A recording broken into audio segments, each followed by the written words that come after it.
Chapter 3, Jaguar, page 27. The next 5 days moved like a glacier. On Friday, I sat in my classes, glancing at the clock every 10 minutes, imagining where I would be at that time on the next day. After school, Peter picked me up and drove me to the home. The press conference that evening was packed. The great Buck adventure had renewed everyone's interest in the youngest inmate. I didn't have much to say about the day, but it didn't matter. What they wanted to hear was a story about how I learned to stalk animals for the 5th time that week. They had a little celebration for me at dinner. Mrs. Clausen made a cake and decorated it with a beautiful jaguar. When we finished, Tall stood up to say something. Everyone got quiet. He looked confused, as if he had forgotten why he was on his feet. Mrs. Mapes came from the rescue. What Tall wanted to say, or suggest, that you stay in touch with us while you're down there, Jake. Dispatches, Mr. Blondell said.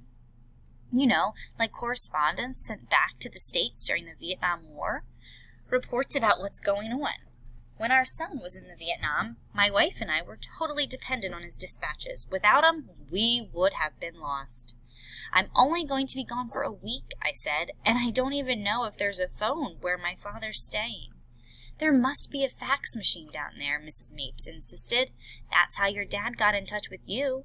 She handed me a slip of paper with the home's fax number scrawled on it. I'll try, I said, but I doubted Doc had a fax machine handy.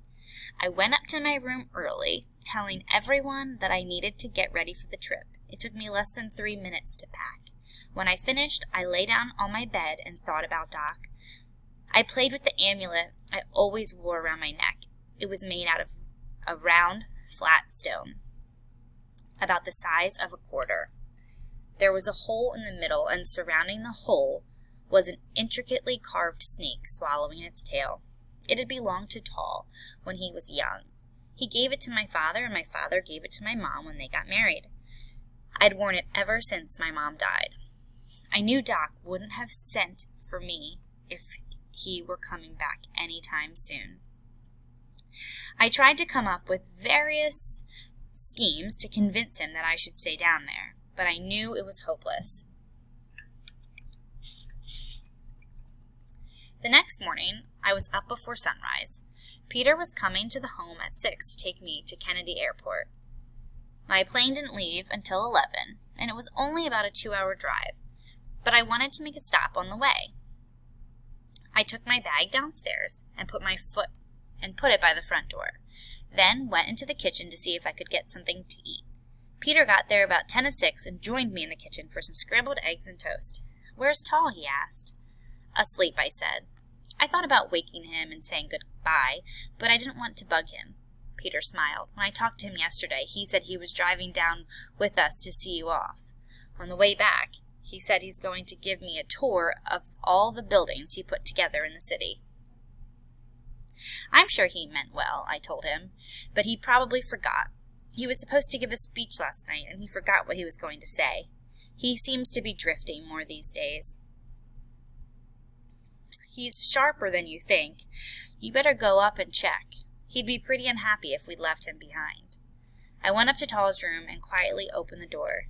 He was sitting in front of the window. As usual, he didn't turn around and he didn't say anything. I knew that when the weather got better, he would spend his days sitting by the stream, just watching it go by. He loves it out there. I stood for a moment looking at his long gray hair hanging loose over the back of the chair. The fact that it was unbraided meant that he had just washed it. Maybe he was planning on going with us. Good morning, Tall. My hair needs braiding, he said, without turning around. I couldn't tell if he was in a cloud or not. As far as I knew, he thought I was one of the aides or nurses. When I was little, my mom showed me how to braid using Tall's hair. I got the brush, comb, and ties from the top of the dresser. I stood behind him and started combing his hair. How's your father? He asked. I don't know. I haven't seen him for a while. Tall nodded. I made a part down the middle of his head and started braiding. Not too tight, he said. It gives me a headache if it's tight. Okay. I finished the first braid and wrapped a rubber band around the end. I'm going to be gone for a week. Peter told me, Tall said. I'm going to the city with you. I'm going to Brazil. Dad's setting up a jaguar preserve. I saw a jaguar once. Probably at the zoo, I thought. It was in Arizona on the reservation. I was 8 or 9 at the time. A hunter had shot it. I had read that jaguars used to cross into the Mexican border and wander into Arizona, but that was a long time ago, when northern Mexico still had a few jaguars. It was in the back of a pickup. The hunter came to the reservation to buy supplies at the store. He had his picture taken with the cat. I touched the jaguar. Its fur was beautiful and soft, but its body was cold and stiff. I thought about how wonderful it would be to see a jaguar alive in the mountains, but I never saw one. No one did. It's a great story, Tall. He nodded. I'll miss you, I said. Brazil is hot, he said. We better go, Tall. Peter's waiting for us. When we got to Brooklyn, Peter stopped at a florist shop so I could buy a bouquet of flowers. From there, we made our way to the cemetery, stopping at the entrance to get a map so we could find my mom among the thousands of tombstones. The blanket of snow made everything look the same. It took us 2 complete passes before we found the right spot. Peter parked his car as close to the site as he could and said he would wait. It was my 3rd visit to my mom's grave. I'm going with you, Tall said. The snow's pretty deep, Tall. Instead of responding, Tall got out of the car. There's nothing the matter with his legs, Peter said. Peter was right. Tall had no problem slogging through the snow. When we got to the top of the small rise where my mom's grave was, he wasn't even out of breath.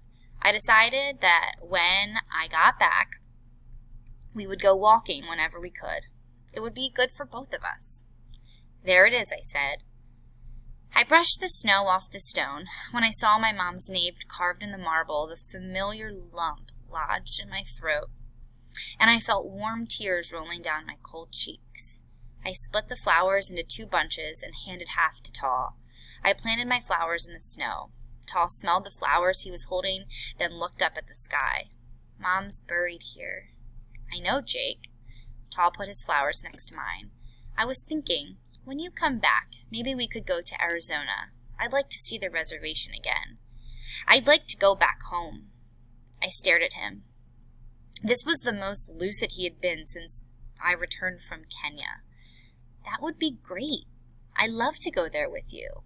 I'll miss you, he said. Try and stay in touch. It will mean a lot to everyone. I'll only be down there for a week, I said. Tall smiled and put his hand on my shoulder.